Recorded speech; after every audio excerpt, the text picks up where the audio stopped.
All right, today we are diving deep into a massive topic in the software world, microservices.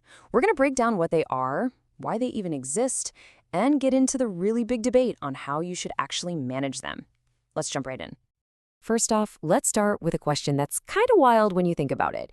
We all use Amazon, Google, Netflix, right? But have you ever really stopped to consider how they manage to push out thousands of updates, literally thousands, every single day without the whole thing just collapsing? It seems completely impossible. Well, the secret isn't just about having super fast computers or an army of brilliant engineers, though, that helps. The real answer, the magic behind it all, is in how they structure their software. It all comes down to the architecture. Now, to understand this new way of doing things, we actually have to go back in time a bit and look at the old way, the monolith. For years, this was just how you built software. But as applications got bigger and bigger, some serious problems started to surface. So what is a monolith anyway? Just imagine a big online store. In a monolithic world, every single part of that store, the user login, the shopping cart, the product pages, the payment system, it's all bundled together into one massive single piece of code. Everything is built, tested, and deployed as one giant block. And, for a while, that worked just fine. But as that store grew, the cracks really started to show. The code became this tangled web where a tiny change to the shopping cart could accidentally break the user login system. If you got a huge surge of traffic for a Black Friday sale, you couldn't just scale up the product pages. No, you had to scale the entire application, which costs a fortune.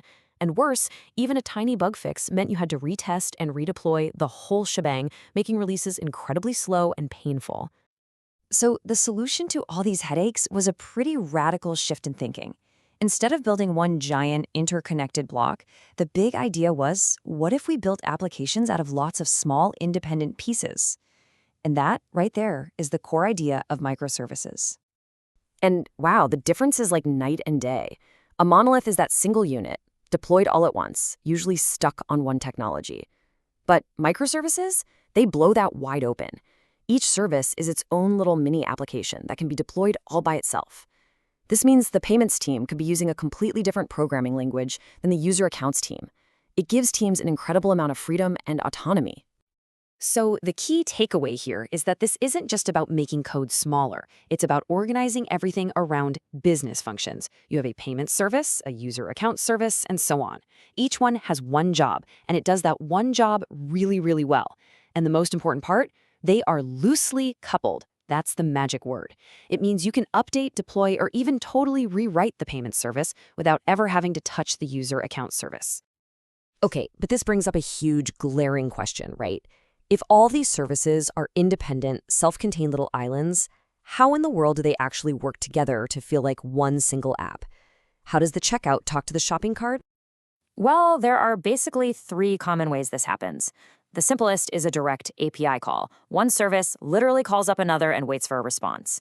A more sophisticated way is using a message broker, which is like a central post office. Services drop off messages, and the broker makes sure they get to the right place.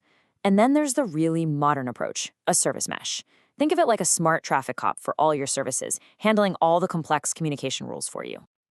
It all sounds pretty amazing, doesn't it? Faster deployments, independent teams, better scaling, it's the dream. But, and this is a big but, there is no such thing as a free lunch, especially in technology. All these incredible benefits, they come with a pretty steep price. All of a sudden, you've traded one big, manageable application for dozens, maybe even hundreds of tiny little ones. So what happens when the payment service just stops working? How do you even figure out it's the payment service that's the problem? Just monitoring everything and figuring out what's going on becomes exponentially harder. You've gone from conducting a single instrument to trying to orchestrate an entire symphony of moving parts. And all of this new complexity leads us directly to one of the biggest, most heated debates in the entire microservices world. How do you actually organize all the code? Do you put everything into one giant code repository, or does every single service get its own? So let's break down the 2 main strategies here. In one corner, you have the Monorepo, all your code for all your services living together in one happy home. In the other corner, you have the Polyrepo, where every single service gets its own separate repository. And as you can see, the choice you make has huge implications for everything from sharing code to how much freedom your teams have. The argument for the Monorepo really boils down to one word: simplicity. There's one place to find everything, and sharing common code is an absolute breeze. But the downsides can be a real killer. It's way too easy for developers to accidentally tie services together when they shouldn't. The repository can get massive and slow. And worst of all, if one team breaks the main codebase, it can block every other team from getting their work done. The Polyrepo approach, on the other hand, is all about enforcing that beautiful isolation we talked about earlier. Each service has its own simple path to production, and teams can work without ever stepping on each other's toes. But this creates its own set of headaches. Trying to make a change that affects 3 different services at once can turn into a logistical nightmare. And good luck trying to search for a piece of code across your entire system. So, which one is it? Which path do you choose? Well, as you've probably guessed by now, there is no single right answer. It's a classic trade-off. You're balancing the simplicity of having everything in one place against the independence you get from keeping everything separate. But here is a really solid piece of advice to walk away with. If you're just starting out, or you're working on a smaller project with just a handful of services, a monorepo is probably your best bet. It saves you from the massive headache of trying to manage dozens of different repositories. Start simple and only introduce that complexity when you absolutely have to. And this really brings us to the core tension of building software today. As we create systems that are more and more complex, we're left with this fundamental question. Is it better to build things together in one shared space, or is true innovation and speed found by building them completely apart? The debate is definitely far from over.